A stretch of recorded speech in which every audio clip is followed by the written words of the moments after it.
বলেন আমাদের এই প্রশ্ন। কোরআন পড়তে জানে কেউ কেউ, দিয়ে আবার বইগুলোকে রেখে দেয়, দিয়ে আবার একজন বলে যে শুধু রেখে দিলে ওগুলো গুনাহ হবে, ওদের খাবার দিতে হবে।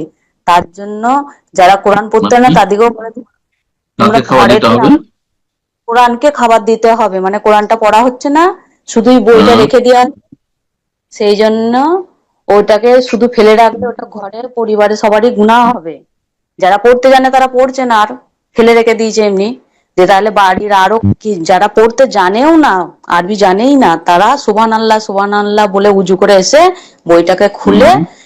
আঙুল হুম। দিয়ে দিয়ে সুবহান আল্লাহ করে পড়ে যেতে বলছে। তাহলে তার খাবার হবে।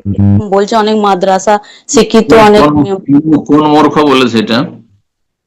মাদ্রাসা শিক্ষিত অনেকজনই বলে, এটা আমাদের এখানে খুব বেদাত প্রচলিত। বেদাত বেদাত বেদাতি কথা, এটি বেদাত। কেউ কোরআন পড়তে পারে না সেই জন্য কোরআনটা খুলবে আর তার সুবহানাল্লাহ সুবহানাল্লাহ, এই জীবনে প্রথম শুনলাম এই বেদাতের কথা। নন স্টপেজ বেদাত। বেদাতীদের ধর্মকর্ম পরিবর্তনশীল। হ্যাঁ, এক এক অঞ্চলে এক এক সময় এক এক রকম। কল্ল বেদাতেন দলাল ও কল্ল দলাল ফিন্নার, এগুলি হচ্ছে গুমরাহি, আর গুমরাহির পরিণাম হচ্ছে জাহান্নাম।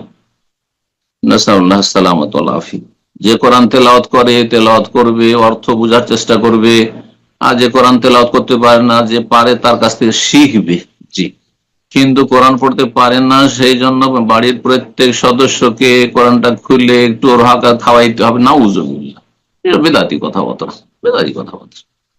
আর কোরআন শুধু আরবিতে পড়ে পড়ে যথেষ্ট হবে নাকি যে খতম করতে থাকবে? এটা তো সুফিদের কাজ।